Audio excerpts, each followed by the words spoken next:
नमस्कार मित्रों। आज से हम एक जियो पॉलिटिक्स पर एक नई सीरीज बनाएंगे जिसमें हम जियो पॉलिटिक्स के कई मुद्दों पे डिस्कशन करेंगे और डिस्कशन करने के लिए हमारे गेस्ट रहेंगे श्री नवीन रावत जी।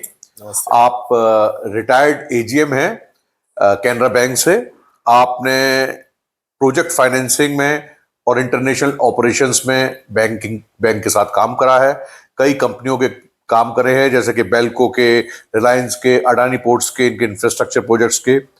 आप बाय एजुकेशन एमटेक हैं और जीवी पंत यूनिवर्सिटी से आपने एमटेक करा है एनर्जी सिस्टम्स में। एमबीए करा है बैंकिंग एंड फाइनेंस में from Indian institute of banking and finance.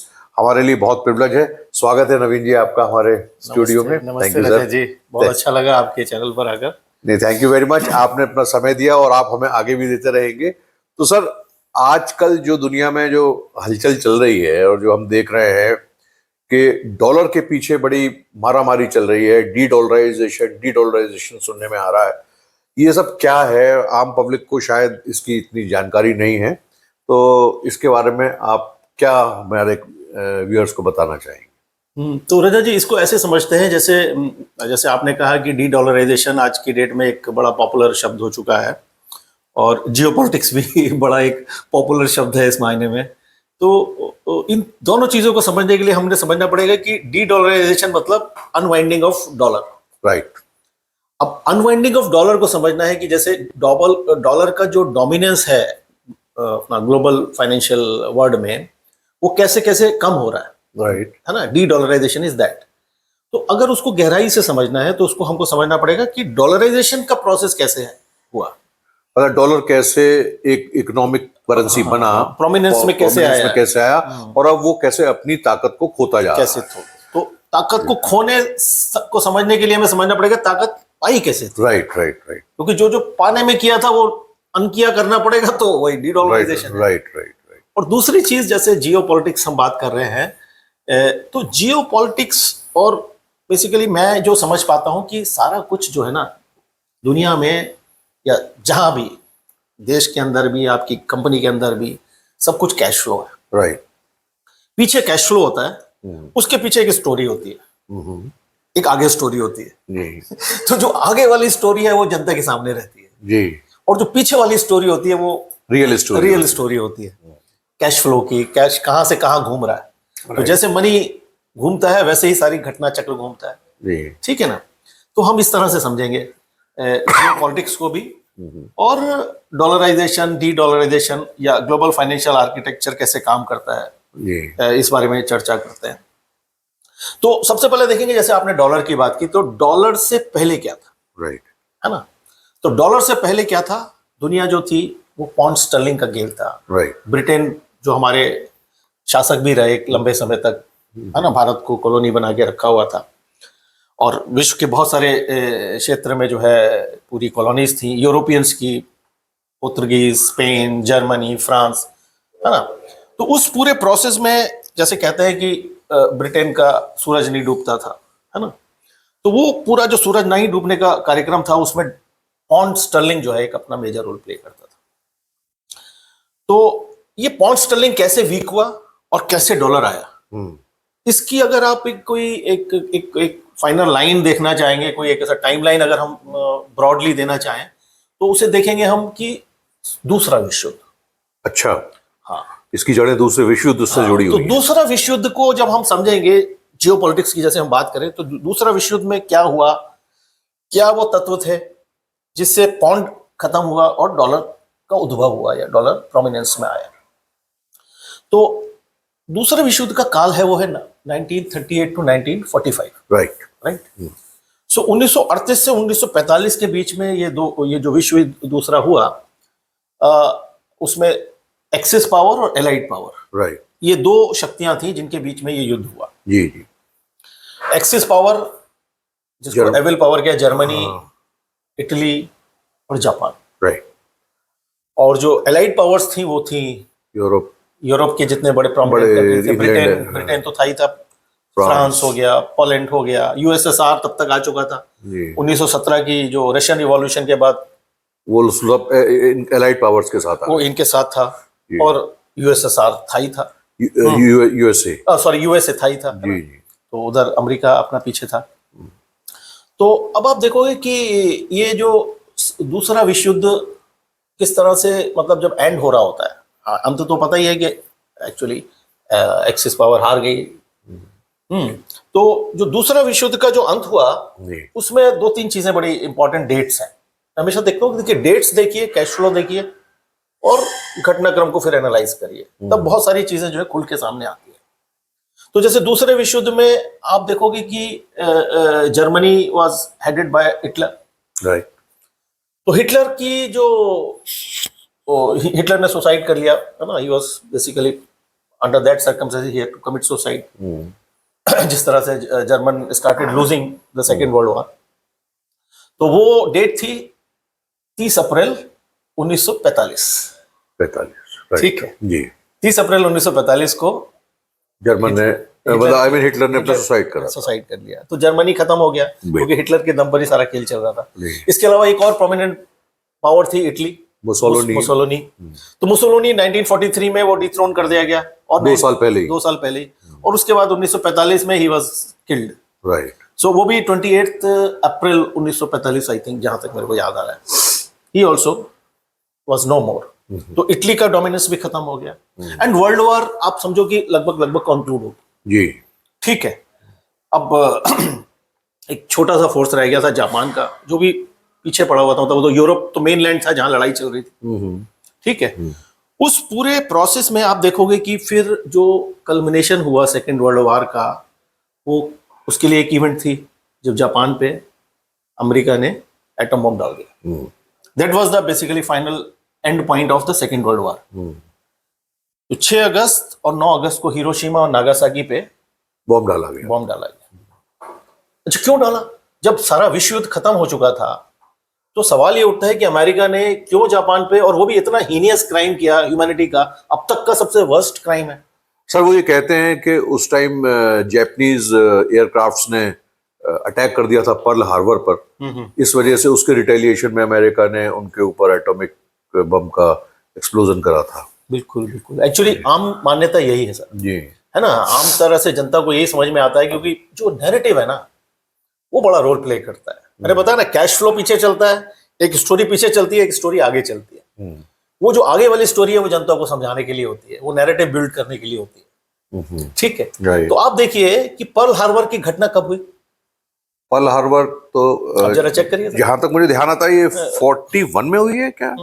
Late me check. है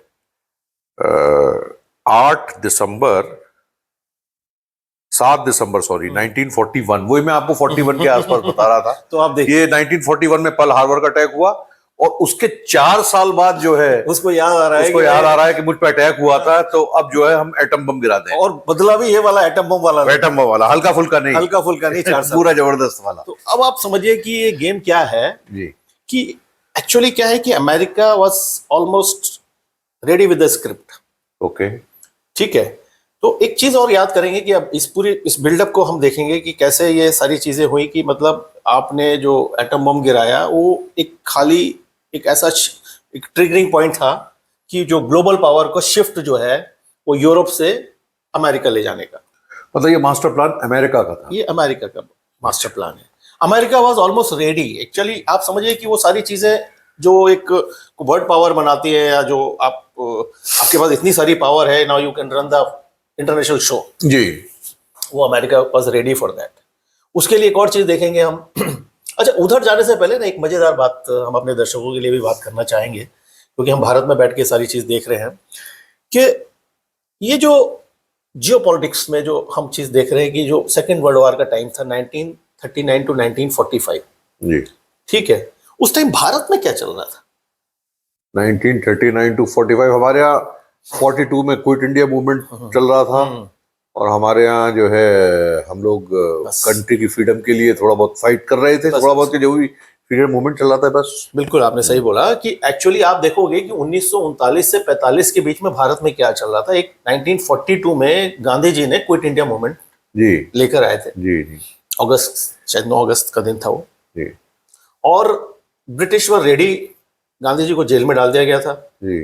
और उसके बाद ब्रिटिश वर रेडी कि even if he is no more they will be able to face the consequences, ठीक है। और वो फिजल आउट हो गया। आप समझोगे कि जो क्विट इंडिया मूवमेंट है, महीने 2 महीने के अंदर इट वाज फिजल आउट। उसके बाद 1942 से 47 जी, there was no major big event India के अंदर जो आप कहो कि which was basically instrumental to make Britishers leave India.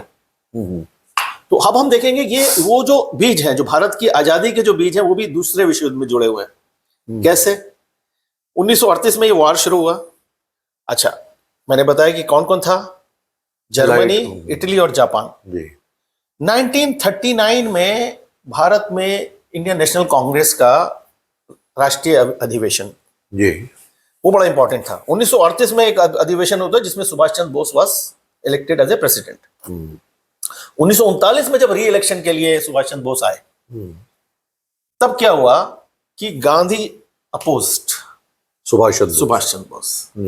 Gandhi ji ने कहा कि नहीं भाई, ये अपोज, मतलब उन्होंने अपनी असहमति सी थी उनकी, लेकिन it was not that clear, but election happened and finally Subhash Chandra Bose, I forgot the place, Andhra Pradesh में कोई जगह थी जहां पर ये अधिवेशन हुआ था, और सुभाष चंद्र बोस भारतीय राष्ट्रीय कांग्रेस के अध्यक्ष चुन लिए गए। ठीक है, लेकिन उस पूरे प्रोसेस में क्या हुआ कि जब सुभाष चंद्र बोस ने अपनी वर्किंग कमेटी बनाई, but everybody came to know कि Subhash Chandra Bose also came to know कि Gandhi is not happy with him. कारण क्या है कि he was a bit revolutionary. वो कह रहे थे कि बस दूसरा विश्व युद्ध चल रहा है, इससे बढ़िया कोई समय ही नहीं है आजादी के लिए। बिल्कुल, क्यों भाई, स्ट्राइक कब करनी चाहिए? जब ऑलरेडी लोहा गर्म हो, और वो लोग बिजी थे अपनी वर्ल्ड वॉर में, और दूसरे देश अपनी स्वतंत्रता के लड़ रहे हैं, तो ऐसे में तो हमें और समझ में आना चाहिए। हाँ, that was very right time. और इवन अगर आप इसमें थोड़ा सा और एलोबरेट करोगे, फर्स्ट वर्ल्ड वॉर में भी भारत, फर्स्ट वर्ल्ड वॉर जो 1914 से 18 के बीच में हुई, Gandhi came to India in 1915। Gandhi ji की आने के बाद तब भी हमने अपनी भारत की सेना ने अपने सैनिक जो है प्रथम विश्व युद्ध में भेजे। आपको पता है प्रथम विश्व युद्ध में हमारे कितने लोग मारे गए? 75,000। 75,000? जी हाँ, भारतीय सैनिक। इनका उस लड़ाई से कुछ लेना देना नहीं। सोचिए। और दूसरा विश्व युद्ध हुआ, जो हम अहिंसा के पुजारी वाली बात कहते हैं। तो अब आप देखिए, यहां पर भी बड़ा खेल है ना। इसको विश्व युद्ध से आप जब जोड़ेंगे भारत के इस घटना चक्र को, हम डॉलर पर बाद में आते हैं। तो इस पूरे खेल में क्या हुआ कि 1939 में जब सुभाष बाबू को पता चला कि भाई गांधी जी एनॉयड है, उनको वर्किंग कमेटी बनाने के लिए लोग ही नहीं मिल रहे हैं, नोबडी इज हैप्पी, तो he resigned. Subhash Chandra Bose resigned from the post of president of Indian National Congress. और फिर बदरुद्दीन तैयब जी जो थे, जिनको उन्होंने डिफीट किया था, he was made, and Subhash Chandra Bose left Congress. फिर जाके उन्होंने एक फॉरवर्ड ब्लॉक करके अपनी पार्टी बनाई। अगर आपको याद हो, पीछे तक वो एक चलती थी वेस्ट बंगाल में, फॉरवर्ड ब्लॉक एक पार्टी बनाई। उसके बाद सुभाष बाबू जो है वो छोड़ के चले गए, उन्होंने आईएनए, इंडियन नेशनल आर्मी बनाई जी, आजाद हिंद फौज रंगून में जाके बनाई। और आप देखिए क्या किया, वो 1939 का पीरियड, वर्ल्ड वॉर चल रहा है। इधर सुभाष बाबू ने कहा कि दुश्मन का दुश्मन दोस्त। दुश्मन कौन है? ब्रिटेन। उसका दोस्त दुश्मन कौन है? जर्मनी, जापान और जर्मनी। हाँ, तो जापान के साथ खैर। तो अब समझते हैं कि उस पूरे परिदृश्य में, जैसे जब जो सेकेंड वर्ल्ड वॉर, जैसे हम बात कर रहे हैं कि सेकेंड वर्ल्ड वॉर में ब्रिटेन हार गया, ठीक है, अमेरिका ने बॉम्ब गिराया, जापान हार गया, और ब्रिटेन बेसिकली हारा नहीं, लेकिन उसकी जो पूरी इकोनॉमी थी ना, वो वार रेवेस्ट, है ना, कोलैप्स कर गई। और आप देखोगे कि जो हमारे रूलर थे ब्रिटेन वगैरह, तो उस समय जैसे भारत के अंदर 45 में ये पूरा चीज़ चेंज हुई, और विंस्टन चर्चिल जो थे, वहाँ के प्राइम मिनिस्टर जो थे, उनके तत्वाधान में सारी लड़ाई लड़ी गई। और आफ्टर 45 की जो वर्ल्ड वॉर एंड हुआ, उसके बाद जो दोबारा से इलेक्शन हुआ, उसमें लेबर पार्टी वोन। ब्रिटेन में लेबर पार्टी फिर से शासन में आई। क्लेमेंट एटली जो उसके प्राइम मिनिस्टर बने जी। तो वो आप पीरियड एक और लिंक करोगे, जब हम जियो पॉलिटिक्स की बात कर रहे हैं कि 1917 में रशियन रिवॉल्यूशन हुआ, यूएसएसआर का जन्म हुआ, और वो जो कम्युनिस्ट मूवमेंट सारी दुनिया में फैलना शुरू हुआ, उसका सबसे ज्यादा प्रभाव ब्रिटेन पर भी पड़ा। ठीक है, तो वहां पे वो लेबर पार्टी जो सर्वहारा की बात कर रही है, हाँ, वो लोग आ गए, कम्युनिस्ट विचारधारा, कम्युनिस्ट समाजवादी विचारधारा वाले, जो डिक्टेटरशिप ऑफ प्रोलेटरिएट ये सब बोलते थे। तो जो ब्रिटेन में वैसी सत्ता आ गई तो भारत में उनको मतलब in principle it was not feasible for them to rule, पहली चीज आइडियोलॉजिकली, राइट। ठीक है, जो कॉलोनीज थी that they have to dismantle and it started dismantling. दूसरा कारण क्या था कि वो economy was so weak Britain की, it was not able to hold itself, तो कॉलोनीज को कैसे संभालेंगे? तो that was the another major reason for India's independence. तो भारत की जब आजादी के बारे में बात करते हैं तो हमको ये देखना पड़ेगा कि उस टाइम ब्रिटेन की स्थिति क्या हो चुकी थी, ठीक है ना? तो उस संदर्भ में हम देखेंगे तो वो एक्चुअली इनएविटेबल, हाँ, मतलब मजबूरी थी उनकी। मजबूरी थी, है ना? और फिर क्या हुआ, जो 87,000 लोग जो है हमारे मारे गए, उसके अलावा जो जितने लोग बच के आए, है ना, करीब 12-15 लाख लोग जो लड़ाई में गए थे वो लौट कर आए तो उन्होंने देखा कि यार दूसरे देशों के लिए लड़ रहे हैं। फ्रेंच रिवॉल्यूशन जो फ्रीडम की बात करती है, वो सारी विचार जब लेकर भारत के अंदर आए तो उसने रिवॉल्यूशनाइज कर दिया। नेवी में फिर म्यूटिनी हुई, है ना? राइट। हाँ, मैंने भी यही सुना है कि इंडियन फोर्सेस जो हैं उन्होंने म्यूटनी कर दी थी। वो भी जो है बहुत बड़ा थ्रेट हो गया था। वो भी बहुत थ्रेट, क्योंकि अब वो सारे विचार लेके आ रहे हैं, वो सारी चीजें आ रही है, तो it was totally unsustainable for Britishers to rule. लेकिन डिस्पाइट दैट उन्होंने अपनी टेम्पलेट पे गेम किया, पार्टीशन किया, और वो जो हम बात करेंगे अभी, टू बकेट थ्योरी कहते हैं जियोपॉलिटिक्स में, कि एक कंट्री कम्युनिस्ट पकड़ेगा, एक कंट्री कैपिटलिस्ट पकड़ेगा, है ना? तो एक हम इसको बड़े मजेदार से अगर आप थोड़े और इंटेलेक्चुअली समझेंगे, एक तरफ एडम स्मिथ और कार्ल मार्क्स, दोनों भाई भाई हैं। अच्छा, कैसे? एडम स्मिथ कहता है कि एक्युमुलेशन ऑफ वेल्थ, वो एक तरह एक सेंटर एक्युमुलेशन ऑफ वेल्थ करता है, और कार्ल मार्क्स कहता है डिस्ट्रीब्यूशन ऑफ वेल्थ, बांट दो सब, है ना? और उसका पीछे गेम चलता रहता है, जी, ठीक है ना? So now you see this two bucket theory, एक तरफ सैंक्शन लगा दो, दूसरी तरफ से कैसे आप उसको फंड करो डॉलर से, जो हम बात करेंगे अभी। तो खैर, तो ये चीज से हम अपनी स्टोरी में वापस आते हैं। हम स्टोरी फिर अपनी यूरोप और अमेरिका की तरफ लेके जाते हैं। तो जैसे ही 1945 का सेकेंड विश्व युद्ध जब हमारा खत्म होता है तो उससे साथ के सारी ग्लोबल पावर जो है वो शिफ्ट होती है अमेरिका की तरफ। अच्छा, अमेरिका को और नजरिए से देखेंगे आप तो America was readying itself from the very beginning, क्योंकि अमेरिका क्या है आज की डेट में, जिसे आप अमेरिका समझते हैं, बेसिकली यूरोप के ये बिछड़े हुए भाई हैं। क्रिश्चियन में दो सेक्ट हैं, कैथोलिक और प्रोटेस्टेंट्स, राइट। प्रोटेस्टेंट मींस जो प्रोटेस्ट कर रहे थे, जो कैथोलिक, जो ऑर्थोडॉक्स नहीं थे, जो rebellious kind of, who were entrepreneurial by nature because you are rebellious. तो ये सारे लोग जो हैं ये भाग के गए थे यूएस। तो यूएस में इनको सारे resources, everything was available, so they were basically instrumental in making. जी, फिर तो अब इस तरह से हम देखेंगे कि जो डॉलर का डोमिनेंस जो है नाउ ग्लोबल ट्रेड में इट स्टार्टेड हैपनिंग। अब क्या हुआ कि इंडस्ट्रियलाइजेशन तो हब था ही था यूएस, और अब आपके पास डॉलर भी है। अच्छा, एक और मजेदार बात ये रही कि इन्होंने उस पर लिखा in the name of God, dollar के ऊपर। तो एक्चुअली जो कम्युनिस्ट नेशन है वो तो एथिस्ट है, मतलब they don't believe in God. तो जो भी कंट्रीज जो हुआ believer of God and all, उनमें एक आस्था वाली बात भी आई जाती है डॉलर, कि भाई भगवान हमारे साथ है ना, उसका उस विश्वास है। तो ये वो भी एक साइकोलॉजिकल पॉइंट मैंने बताया, वो भी एक रोल प्ले करता है। तो इस पूरे प्रोसेस में डॉलर स्टार्टेड मतलब गेनिंग मोमेंटम, और आप कह लो कि क्या है कि ये धीरे धीरे जो है डॉलराइजेशन प्रोसेस स्टार्टेड। अच्छा, इस पूरे प्रोसेस में आप देखोगे कि इनके जो भाई लोग थे यूरोपियन वाले, ठीक है, और इन लोग को मेनली ये लगा कि इन्होंने जो जिसने ट्रेड सरप्लस किया, मतलब जो when we are trading with US, अच्छा यूएस के पास तो एक डॉलर वाला रिजर्व करेंसी वाला स्टेटस तो था ही था, हाँ, गोल्ड था उनके पास, गोल्ड बैक्ड एसेट है ही है। तो वो जिसके पास भी एक्सेस ट्रेड सरप्लस रहा, यूरोपियंस के पास या एल्सवेयर, तो उन लोगों ने क्या किया, जो अपने ट्रेड सरप्लस का क्या करेंगे, मान लो मैंने बताया ना कि आपके पास एक्सेस मनी है, मान लो आपके पास आपने बिजनेस करते हैं आप, हाँ, तो भाई हम एक्सेस फंड आ गया, तो हम कुछ जो गोल्ड रिजर्व या कुछ इन्वेस्टमेंट कर देंगे, कुछ कर देंगे। तो उन्होंने वैसे ही जो है वहां पे अमेरिका से जाके जो है गोल्ड ले लिया होगा मेरे ख्याल। नहीं, मैं दूसरे सेंस में कह रहा हूँ कि मतलब जब आप ट्रेड सरप्लस कर रहे हो, आप ट्रेड कर रहे हो, you are trading with in dollars, right, ठीक है। तो जब डॉलर आपने कमा लिए, या जैसे मैंने बताया आपने कुछ बिजनेस बेचा, आपने कुछ कमाया, है ना, तो उस पूरे प्रोसेस में आपके पास 10 करोड़ रुपए आ गया, तो आप 10 करोड़ रुपए का क्या करोगे?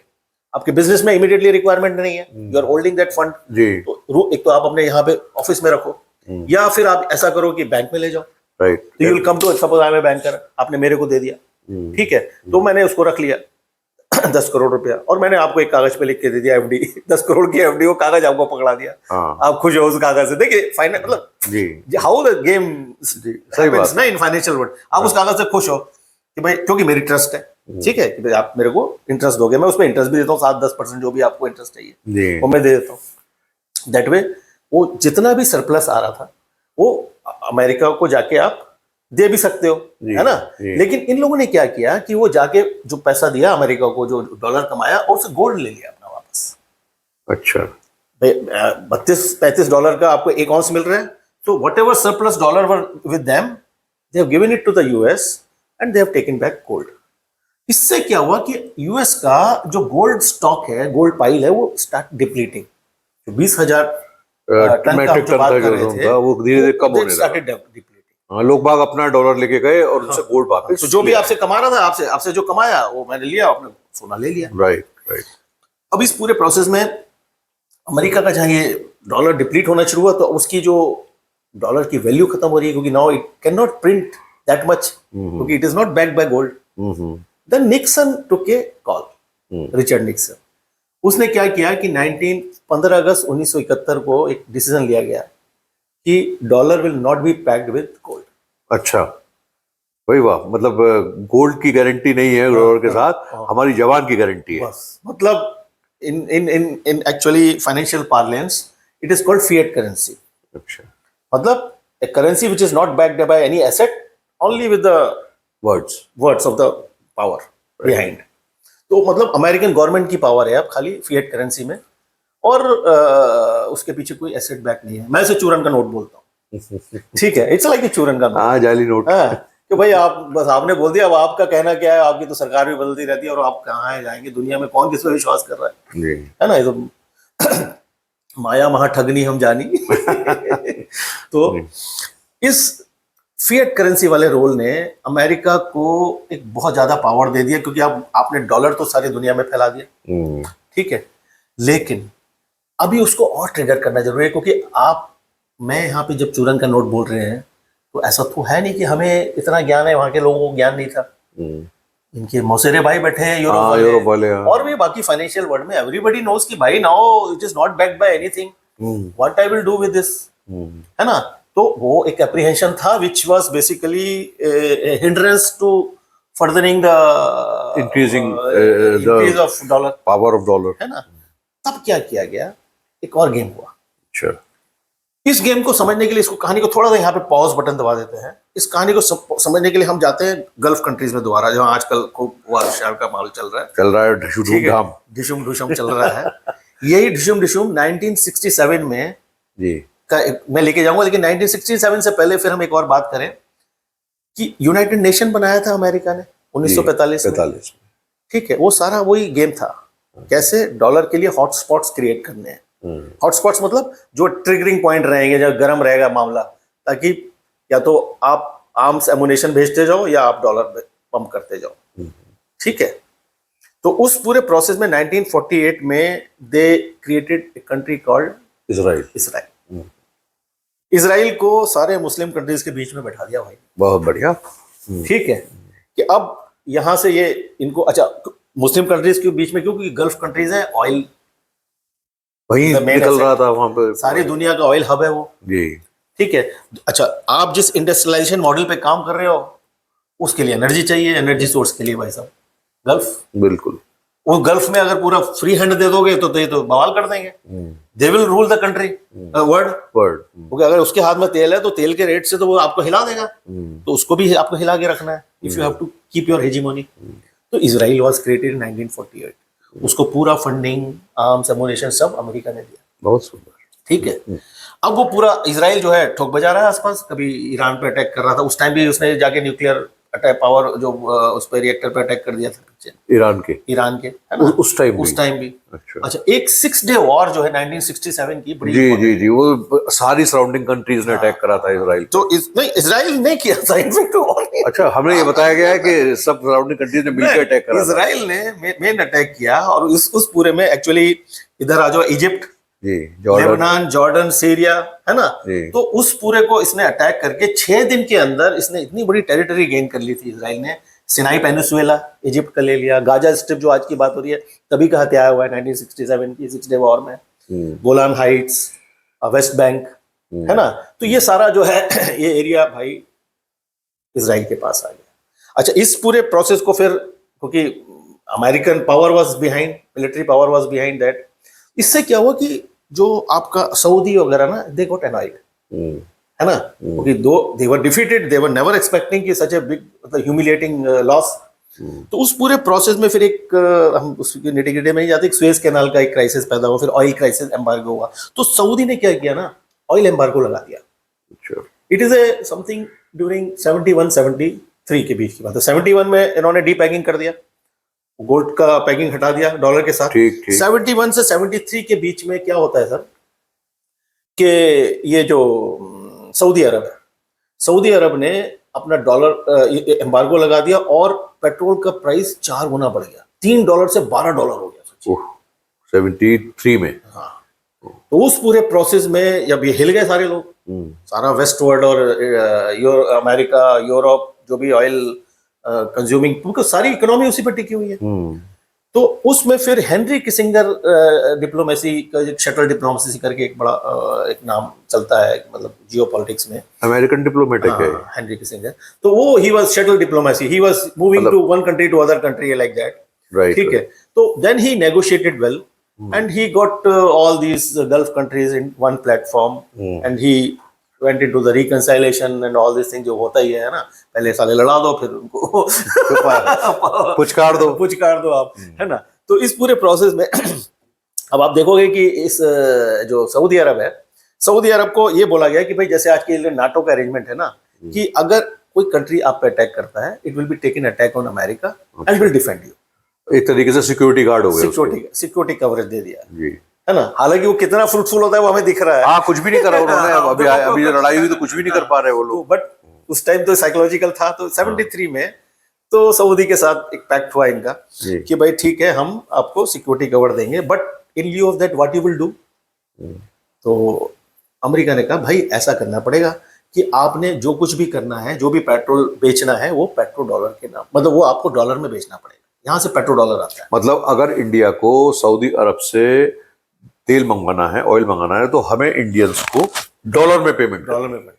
अच्छा, आपको सऊदी के पास तो डॉलर नहीं है, आपको कहां से डॉलर तो एक ही भाई देता है। तो उसके लिए हमें अपनी सर्विसेज या अपने जो गुड्स जो है वो अमेरिका को बेचने हैं, उनसे फिर डॉलर आएगा, वो हम डॉलर सऊदी को देंगे और उसके बदले में तेल मंगाएंगे। अब वो कैसे देंगे, आप डॉलर कैसे कमाएंगे? तो आप जैसे बिजनेसमैन दिन रात काम करेंगे डॉलर कमाएंगे, बच्चे लगेंगे, है ना, है ना, आईटी में जाएंगे, वहां जाएंगे और वो बैठ के मौज करेंगे। आप क्या 9 से 9 संडे सैटरडे भी काम करेंगे, और वो 4 दिन करेंगे, 4D में मजा करेंगे, और फिर जो है वीकेंड बनाएंगे, बियर पिएंगे, मछली पकड़ने जाएंगे भाई लोग।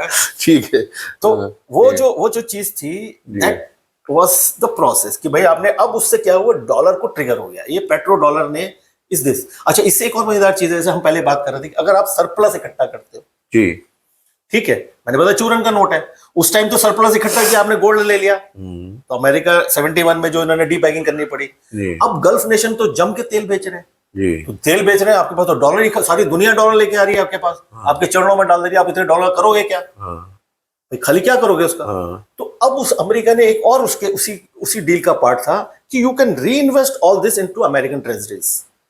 जैसे कि हम बैंक में जाके एफडी ले ली, तो आप जो है 10 करोड़ डॉलर लेके जाइए और हमसे जो है एक बॉन्ड ले जाइए, उस पर हम आपको ब्याज भी देंगे, और जो है वो रद्दी चूरन का नोट उनके पास ही इकट्ठा रहेगा, चूरन का नोट फिर उनके पास आ गया, बहुत बढ़िया, ठीक है, और उसका इंटरेस्ट वो आपको देंगे, और उस चूरन के नोट से वो अपनी डोमेस्टिक इकोनॉमी चलाएंगे। बेहतरीन, ठीक है, वहां पे अमेरिकन ऐश से करेंगे, सोशल सिक्योरिटी और ये बात है ना, अपना आराम से करेंगे, ह्यूमन राइट्स पे बड़ी बड़ी रिपोर्टें छापेंगे, है ना, आपको देखेंगे भाई साहब ये क्या कर रहे हैं आप, डेमोक्रेसी इंडेक्स में आप यहाँ पर हैं, आप कैसे हैं वैसे हैं, लाइक दैट, ठीक है।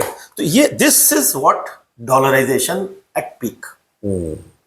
इस पूरे प्रोसेस से हम समझ पा रहे हैं कि डॉलराइजेशन इस तरह से पूरी दुनिया को कब्जा करता चला गया, हमारे बच्चे जो हैं, क्योंकि आप उसे 80 गुना दाम दे रहे हो, ठीक है, क्यों, क्योंकि आपके पास चूरन का नोट है, तो आप दुनिया भर के लोगों को बुला के अपने मतलब काम करा रहे हो, अपनी टेक्नोलॉजी के सेटअप बेटर सेटअप करा रहे हो, आपका बेहतरीन बासमती चावल आप यहाँ नहीं खाते, उन्हें अमेरिका वाले बेचना। खाते हैं। हाँ, हम यहाँ पे जो टूटे हुए शरबती खा रहे हैं। आप शरबती खा रहे हैं क्यों? क्योंकि वो महंगा इतना है कि वो लोग लेके जा रहे जी। हैं चूरन के नोट पे, क्योंकि अब आपके पास पैसे हैं, आपने वो हेजीमोनी स्थापित कर रखी है।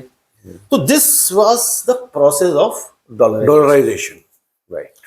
अच्छा, अब ऐसा नहीं है कि ये डॉलराइजेशन हम ही को समझ में आया है, मैंने बताया ना। फिर वही बात, इनके मौसेरे भाई सबसे पहले समझ जाते हैं, जिन्होंने पहले डॉलर को कैश करके सोना ले लिया था, इनको प्रॉब्लम में डाल दिया था। तो अब क्या हुआ कि सबसे पहले जो डॉलर को चैलेंज आया वो आया यूरोप से। जी। यूरोप से कैसे आया कि उन्होंने एक करेंसी डेवलप किया, यूरो। ओ, ठीक है। अब आप देखिए उसमें अपने euro as a currency was, if you can recall, it is in 1999 2000, ठीक है। Right.